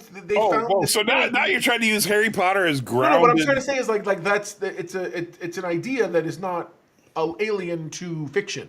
The notion. So in this instance, they had these. It was mermaid speak, and they open this thing, and it sounds like screaming until you put it underwater, and then you can it filters it so that you hear the sound the way it's supposed to be heard. There's something to that. Well, but that sound does not easily travel from air to water. No, but it travels amazing through water. Oh yeah, if you generate the sound underwater, you can hear it fine. But the problem is, if you generate the sound in the atmosphere, you're not going to hear it underwater. Yeah, it would be super muffled at that point. If you heard it But at that's all. how strong the signal was. It was knocking everything out. Yeah, but then how come when the whales... Boom. Wait. But then why wasn't there tsunamis every time the whales answered the probe and the probe heard them? Did you not actually watch the show? I wonder sometimes, do you watch these things? Yeah, the whale literally looks up and starts singing back to the probe. And if the whale song was so intense that it left the water and went to the whale probe, then it should have created tsunamis that wiped out San Francisco. They had shields around San Francisco. Wow. Welcome to Star Trek Rationale. Let's go. Okay, that's how you do it. But You're back to what we were absolutely actually talking about. Yes, the pre-Strange New World Gorn. I love the pre-Strange New World Gorn more. Likewise, the pre-Discovery Klingons and the Strange New World Klingons. I will say this. I don't have a problem with the redesign of the Gorn because they're more realistic. That's more what a lizard man would look like. I love when you say stuff like that. This is clearly what a lizard man would look like. If lizards had evolved into bipedal species, Well, I hear you. you know, This is without a doubt, and no, we Like- know factually, this is what they would look like. well, think about okay. No, by the way, I'm just picking because I love how we as sci-fi fans we Yes. speak with such authority about this stuff. It's like, well, that's what that's what it looks like. I'm with But yeah, humans, if we are an evolved form of ape, right? Apes, by the way, contrary to monkeys, apes have no tails. That's why humans are not monkeys. We are apes, if you want to get technical about it, where we'd be classified as a species. If, however, we were lizards, all lizards have tails. And so the Gorn. Now, my theory, and I should do a fan theory on this for the channel, but my theory on the Gorn from Arena compared to the Gorn that we see in Strange New Worlds is the Gorn that we see in Arena is a female or a male. Either way, it's a different gender than the Gorn that we see. Copy that. So that's Do when they look. do you think they look like the wouldn't they Voth be more like what they should look like? I'm trying to remember what the Voth looked like. They look like lizard people. Let's see. The Also, Voth, Stanley does ask a great question. Aren't the Cardassians supposed to be like evolved lizards? but the Cardassians are but they have notoriously big butts. Although it's all surgery, we know. It's all surgery. A little lift. Okay, Yeah. sorry, it's just not working right. You gotta lift it up a little bit. Yeah, the Voth though also and the Cardassians, and I think they do it for practicality because of budget and everything. Sure. Neither the Voth nor the Cardassians have tails. However, the Voth were evolved dinosaurs. Because the tail only ever serves to add balance and support, not necessarily like what real use would a bipedal with our range of motion have for a tail? Because, and we see that in Strange New Worlds, because the adult Gorn, because of its tail, had some significant combat advantages, even over a Vulcan. But yeah, I guess I can see that. And also, As a weapon and other nonsense like that, I get it. yeah, I get it. But, Did the Gorn in the original series have a tail? no, Okay, let's get to try to remember. I was like, wait, did it have one? the Strange people New ever World. see- okay. And by the way, I also double checked the Gorn, the CGI Gorn that they had on Enterprise, which you have not seen, because it's from. No, CGI. I have seen clips. I've seen clips. Okay, but that Gorn did not have a tail either.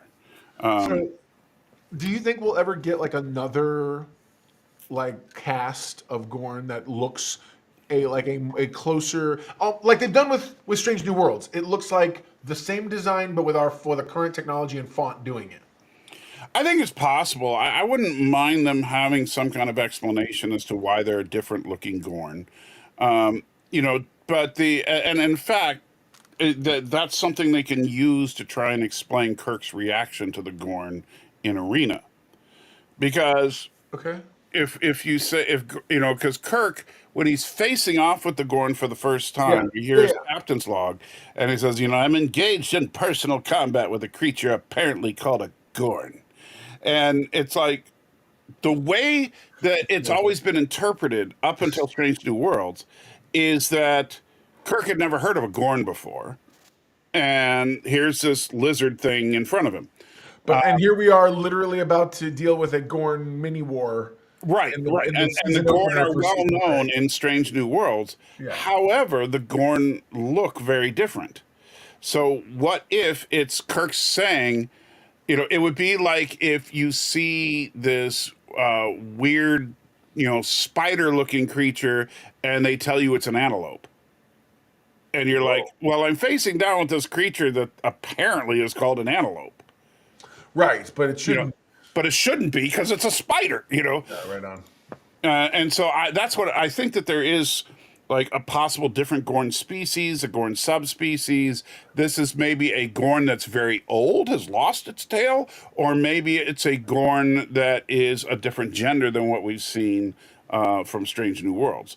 Or maybe like the ones we've seen in Strange New Worlds are all warriors. This Gorn was actually a scientist. We don't know. But unfortunately, they only have one way to do this challenge. And he was that much of a scientist. Why didn't he build the gun, the cannon first? Ha ha! I'm kidding. I don't know. So Klingons are the love child of a Gorn and a Romulan. I love it. How does that make any kind of sense?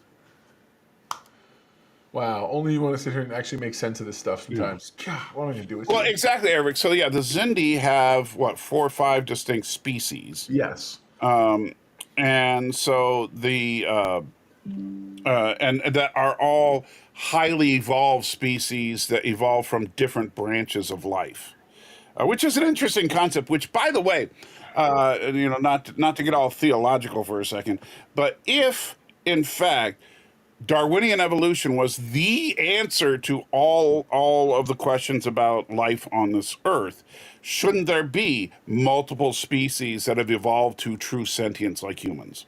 Shouldn't we be coexisting with sentient lizards or sentient birds or sentient fish? I know some people try to argue that dolphins are very intelligent, but dolphins are just other mammals. So where are the other groups of sentient life forms that would have evolved to the same? And they had just as much time as humans did, right? We're all on the same planet. I always thought it was interesting that nobody else has different types of people. Like we have different types based on I mean, our like the concept of races. sure. Like there's not multiple. I mean, somebody might argue the Romulans have the Remans, but I think the Remans are more of a genetic offshoot. Like it's Well, that's where I like the Orions, because that's really the first time we've truly seen that. Is that the Orions are just blue Orions. Yes. And the Orions are green Orions. They're Yeah. the same species, different race. Right. I think that's so. That's that's an interesting distinction there that I thought was that they've started to dabble in. Right. And they tried and failed at doing this a little bit on Discovery with the Klingons, where notice the Klingons were like purple and brown and green, and but they were all darker shades, but there were distinct different colors of Klingons, which before Klingons were pretty uniformly just kind of a dark, muddy flesh that was like an earth tone. Sure. And so they tried to do that a little bit with the Klingons in Discovery. I thought they didn't. We've seen Bajoran people of color Bajorans, right? Didn't we? I'm trying to remember. I mean, we've had Tuvok as a black Vulcan. Yeah, it's true. But Tuvok is really the only major black Vulcan. I think they might have shown one or two others. Planet XS, didn't they say in one of the series Romulans with the bumps in their head were from the northern province, the ones without were from the southern province? That was in Picard. That was in Picard season 2 that they established that, I believe. Which I'm down for. Yeah. It makes sense, but it doesn't make sense at the same time. I've talked about this before, because, like, for example, like, Mr. Know-It-All and I are obviously different racial classifications, right? If we want to Are we? Well, I I'm messing with believe you, so. guy. I'm messing with you, guy, man. Tell your story. Anyway, but I don't have any like bone structure or organs or anything like that that are different than his. You know, the differences between what we call races and humanity are superficial. The 100% superficial. Right. And so with the Romulan thing, why would you have one race that has a bone structure in their skull that's completely different than the others? That doesn't add up from an evolutionary standpoint. They would be two different species at that point. Agreed. So so I don't like that. The Remans are not Romulans, and that's something to remember. No, so I thought I always took it that they were like Cro-Magnon man versus like humans, Homo sapien. Like they were a weirdly differently evolved version, or are they just a completely different thing? Right, well, because the Remans, since they're on a different planet entirely, they could have evolved independently of the Romulans. Right. Or Even though they the Romulans themselves are supposed to be an offshoot of the Vulcans, who just right, the didn't like. Romulans are colonizers. Right. The planet Romulus was a planet that the Romulan. It's what's I think most likely is the Remans are the indigenous Romulans. I mean that makes sense. Remans were there. The Romulans So show up. Remus is just their. Here's your. What do they call this?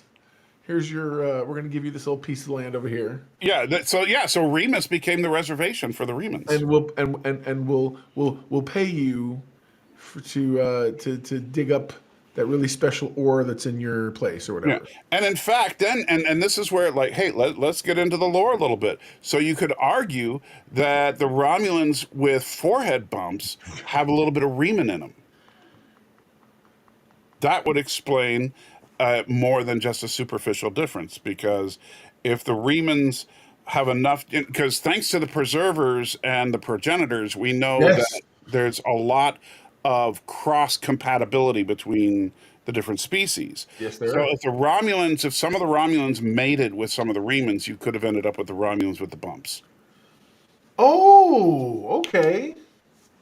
I like that. And then, but the Remans were then exiled to maybe the purest Romulans were like, this is, an abomination. And so they removed all the Remans from Romulus and stuck them on Remus. Right. I love that. By the way, all of this is speculation, but it's fun to think about because you're like, I mean, they haven't given us stories, so we got to come up with our own. Well, but we know that, Well, you can conjecture a lot of things from it, obviously. right. But we know that all the executives from Paramount watch this show, so this is now canon. They've said nerd fights. Anything we come up with that makes sense is Right. considered Nerd canonical. fights canon. Let's go. Yeah. Nice. And Ugh. it says that doesn't make any sense. Why not? What part? But creep is creep. He doesn't make sense. Yeah. There are stories, but they are not canon. Well, yeah, if you're talking about the books and stuff like that. But again, I think you're right. Things aren't canon, but they aren't until they are. By that I just mean enjoy it, or it is until it isn't until it is again. Whatever. You know what I mean? If it gives you some semblance of an answer to speculate from, go with it. And how many times has canon contradicted itself? I mean, come on. Whatever. I mean, Star Trek canon is notorious for Star Trek is always solid on canon. Never makes a mistake. never makes a mistake. So let me ask you a question. Can you beam through shields? No. Can you fire your weapons through the shields? No. Unless you attune them to the harmonic resonance of the shields. But what weapons can you and can you not fire through shields? That is actually in an episode of the original series. I don't believe you can do torpedoes. I think you can do phasers. You are dead opposite. Is it the opposite, really? Yeah. Okay. In Taste of Armageddon, Scotty was saying how he could not fire on them. He couldn't fire the phasers at them because they had the shields up to defend themselves. He goes, I could, however, treat them to a few dozen photon torpedoes. Treat them. That is actual dialogue. Love So, it. so you could fire torpedoes through shields, but not phasers, which makes no sense. But Well, and again, it has to do with what the purpose of the shields are. The shield's purpose is to what? To defend. No, but it surrounds and protects the thing itself. So if you can either if you're not, but what are they designed to protect against? Just anything? So you can just bump your shields up into Well, anything? that's the other problem because, like Stan Lee is trying to say, it's an energy shield, not a physical shield. Now you're thinking Star Wars. Yeah. Because Star Wars actually does have a distinction, and that's why they say ray shield, because it's shielded against any kind of energy attack, but physical objects can go through it. With Star Trek shields, no, you actually, because if Star Trek shields were only energy shields, then you would never use anything but photon torpedoes. Agreed. And a photon, we've seen photon torpedoes at full yield will destroy a starship in one volley. And so, if there's no shields involved, Okay, here we go, right? I'm about to get wrapped in the mouth. The purpose of the shield is to absorb energy damage. Have you never played Star Trek Online? So the short and simple answer is no, I have not. I don't play a lot of games because at the end of the day, I have too much other stuff going on. I don't want to sound like I'm being dismissive and saying more important, but it's stuff that earns income. So take that with a grain of salt. That's why I don't play video games. I've never had the time. I have played Star Trek Online, and the thing is, though, you're missing Ben, whose show this is dedicated to. It's real. What you're missing though is that torpedoes still can't just go through the shields. You have to knock the shields down, and then you fire your torpedoes at them to do the massive damage. Right on. And phasers are more. And by the way, this is actually something that they did adapt well because this was the original premise. Phasers are designed to wear down the shields, and then once the shields are down, you launch the torpedoes to destroy the ship. There you go. And now this is something interesting. Creep mentions the Star Trek shields deal with frequency. Yes, and so that's where you would kind of think that, okay, energy, shields, physical, not. But the funny thing is, and this is something that really pisses me off, and I never can get past this. In Star Trek Generations, they learn the shield frequency of the Enterprise and then immediately fire torpedoes through the shield. How do you set the frequency of a physical object? So in and of itself, everything that goes through space would have to have some form of protection against debris, stuff, things.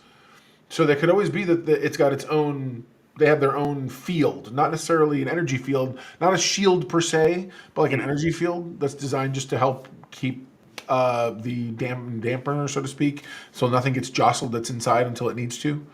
I don't know. The torpedoes. The one thing I've heard the torpedoes have is like a warp sustainer, so that they can be fired at warp speed.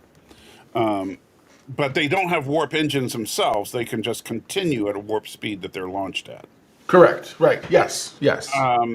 However, I've never heard the torpedoes have their own shielding system. No, and I don't, and I'm not. That's why I hated shielding. But I'm saying it could be something along the lines of like an energy whatever. It's just something. Yeah.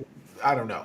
Part of its guidance system of some sort. But at least on the surface, it makes no sense to me that torpedoes. You could set the frequency of a torpedo any more than I could set the frequency of my coffee cup. You know, that just doesn't make sense to me. And by the way, Stan, I really hate the polarized deck plates from. I knew you were going to say that. That's right. I despise because why don't they just call it shields? Because the funny thing is that the concept of shields in the original series was not this bubble force field around the ship that we see. And notice, in no iteration of the original series, including the first 6 movies, do you ever see a bubble of protection around the ship?